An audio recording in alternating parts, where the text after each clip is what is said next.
खाग्राबारियाव UPPL दोलोनि जयनिं हाबाफारि आरो बैसागु फोरबो खुंदों।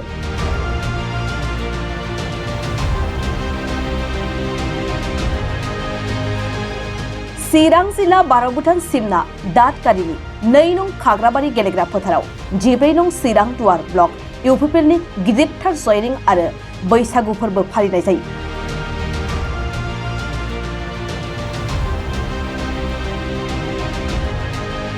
लोकसभा बिसायख'थियाव क'क्राझार बियाबनिफ्राय इउपिपिएलनि बिजाथि जयन्त बसुमतारीखौ देरहाहोनायनि थांखिजों खुंनाय बे हाबाफारियाव गुबुन गुबुन हारि माहारिनि सुबुं दोलो आरो आफादनि दैदेनगिरिफ्रा इउपिपिएल दोलोआव हाबफैयो।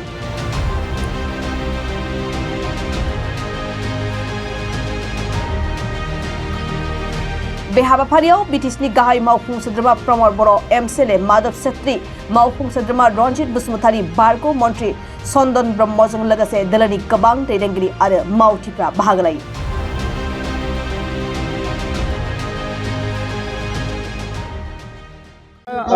बर' आरो गुबुन गुबुन हारिनि सुबुंफ्रा फैनानै इउपिपिएलनि जि मोनसे राजनिति मेल बेवहाय बयबो बाहागो लाफैदों आरो रोजा रोजा जोंनि माखासे सोद्रोमाफ्रा गुबुन गुबुन दोलोनि सोद्रोमाफ्रा जोंनि दोलोआव दिनै जगदान जादों।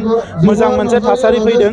बिटिआर ओनसोलनि जौगानायखौ नुनानै, बिटिआर ओनसोलाव गोजोन फैनायखौ नुनानै, बिटिआर ओनसोलनि सोरगिदिं बयबो हारि माहारिनि अनलायनायखौ नुनानै, बे मोजां थासारिखौ नुनानै दिनै जोंनि दोलोआव बयबो ज' फैदों आरो बेवहाय बेखौनो फोरमान होदों जे फैबाय थानाय समाव जोंनि दोलोआनो बेवहाय बयनिख्रुइबो गोहो गोरासिन दोलो जानो थांगासिनो दङ आरो जोंनि बिजाथि जयन्त बसुमतारी बिथाङा एबारनि लोकसभा बिसायख'थियाव जोंनि माहारिनि गासैबो भटखौ 100% भटखौ लानानै दिल्लीयाव थांसिगोन।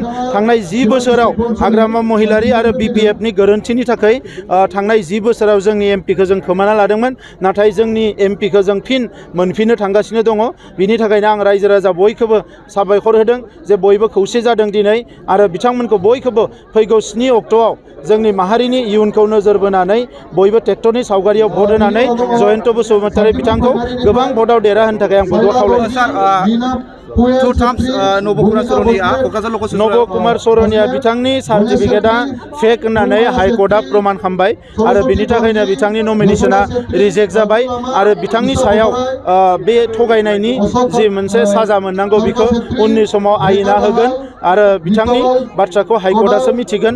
दा बिनि थाखायनो नैबे समाव जों बुंनो नागिरो जे नब सरनिया देग्लाय इलेक्सन गेलेनो मोननाय नंला। बिथाङा जेरैखि जाया दखल खालामगोन बेबायदि जेबो थासारि गैला। मानोना फारसेथिं हाग्रामा महिलारी बिथांमोननि गोरोन्थि मावनाय बेफोरखौ लानानै गुबुन हारिफ्रा खौसे जादोंमोन, नाथाय दिनै जोङो गासैबो हारि हारिसाखौ लानानै खौसे खामानि मावनायलाय बे थासारिया गैला आरो जोबोद मोजां थासारि फैबाय। नैथि खेबारि चिराङा सोलोंथाइनि बिथिङाव मिथिगा नैथि खेबनि थाखाय चिरां डिस्ट्रिक्टआ आसामाव मेट्रिक आनजादाव बयनिख्रुइ हाइस्ट माने टपआव थानो हादों। दा बिनि थाखाय चिरां जिल्लानि एडमिनिस्ट्रेसन, सोलोंथाइ बिफान, फरायसाफोर, फोरोंगिरिफोर, गार्जेनफोर आं बयनोबो कंग्रेचुलेसन होयो आरो दिनै गोजोन थासारि फैनाय लोगो लोगोनो फरायनायनि थाखाय मोजां थासारि फैदों, आबाद मावनायनि थाखाय, रांखान्थि जौगानायनि थाखाय, समाज फोसाबनो थाखाय बयबो बे बिथिङाव मोजाङै गोसो होनानै खामानि मावलांबाय थागोन। आं बेखौनो बयनिसिमबो खावलायो।